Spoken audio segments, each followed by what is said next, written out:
Pois é, que delícia começarmos a segunda-feira nos enchendo de fé, nos enchendo de esperança e alegria por mais uma semana que o Senhor permitiu que você e eu acordássemos, é isso mesmo. Então, hoje a minha pergunta para você é: você é obediente?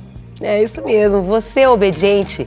Nós vamos estar aqui trabalhando um texto rapidamente sobre Jonas, um homem que fugiu do Senhor, mas no final ele acabou cumprindo aquilo que o Senhor o havia chamado para cumprir.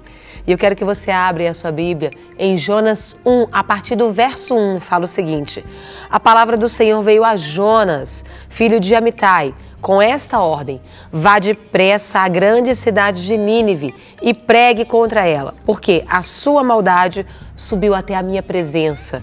Verso 3, mas Jonas fugiu da presença do Senhor, dirigindo-se para Tarsis. Desceu à cidade de Jope, onde encontrou um navio que se destinava àquele porto. Depois de pagar a passagem, embarcou para Tarsis, para fugir do Senhor. E o verso 4, o Senhor, porém, fez soprar um forte vento sobre o mar, e caiu uma tempestade tão violenta que o barco ameaçava arrebentar-se. Todos os marinheiros ficaram com medo, e cada um clamava ao seu próprio Deus, e atiraram as cargas ao mar para tornar o navio mais leve. Imagina que situação, imagina aquele mar revolto, imagina aquilo.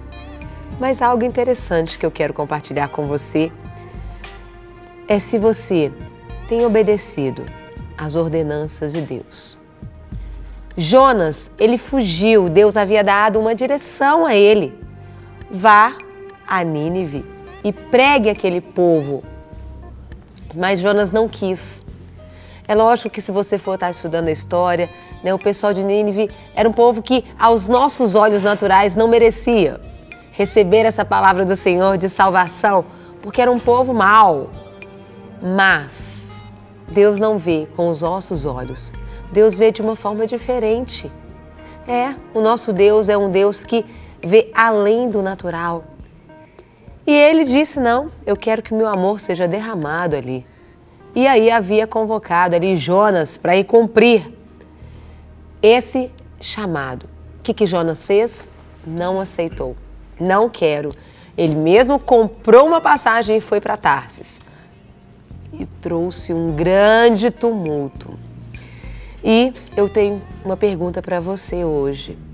Você tem gastado energia fugindo da presença de Deus, fugindo das direções de Deus, ou você tem descansado em Deus, obedecendo, sabendo que Ele tem o controle de todas as coisas, sabendo que o propósito de Deus é maior, sabendo que você é somente um instrumento.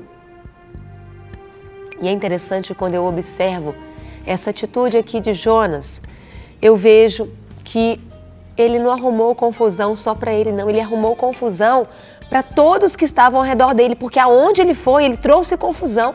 Ele trouxe confusão sobre todo um navio.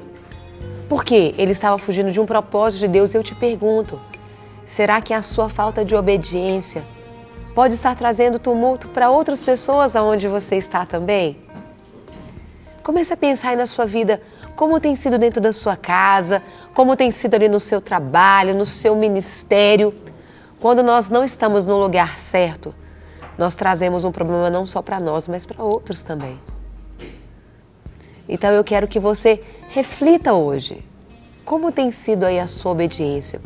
E algo interessante que eu observei em Jonas, e às vezes nós fazemos também, Jonas acabou ali, quando Deus te direciona algo e você não obedece, não aceita, você acaba virando juiz daquela situação. Você acaba virando Deus para aquela situação. E Jonas acabou ali virando Deus. Não, o povo de Nínive não merece receber a palavra do Senhor. Quem somos nós para sermos Deus na vida dos outros? Deus vê o passado, Deus vê a estrutura e Deus vê o futuro. Então é algo que eu te convido hoje, em plena segunda-feira, para você analisar como tem sido o seu comportamento, você mulher, você homem, a sua família. E lembrando que a nossa fuga não mudará os planos de Deus. Não mudará. Então, não fuja, não gaste energia fugindo, mas submeta, obedeça e cumpra, porque você se sentirá completo ao cumprir um chamado e um propósito de Deus.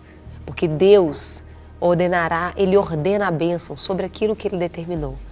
Né? Seja você, seja eu, que nós venhamos aproveitar o privilégio de nos submetermos a Deus e cumprirmos o chamado, não sermos juízes, não sermos Deus na vida de ninguém, mas simplesmente sermos obedientes. Né? Se você não tem sido obediente, peça perdão ao Senhor hoje. Fala, Senhor, me perdoe que nessa semana eu venha ter uma semana de obediência à Tua vontade, dentro da minha casa, com o meu esposo, com a minha esposa, enfim. Esse é o desejo do coração de Deus. A sua desobediência não vai mudar o propósito de Deus, os planos de Deus, mas pode trazer sérias consequências para a sua vida e para a minha vida. Então, que nós venhamos escolher a coisa certa, que é ser obediente, em nome de Jesus. Amém. E nós queremos sim obedecer a Deus em tudo que Ele nos orienta, Amém. né?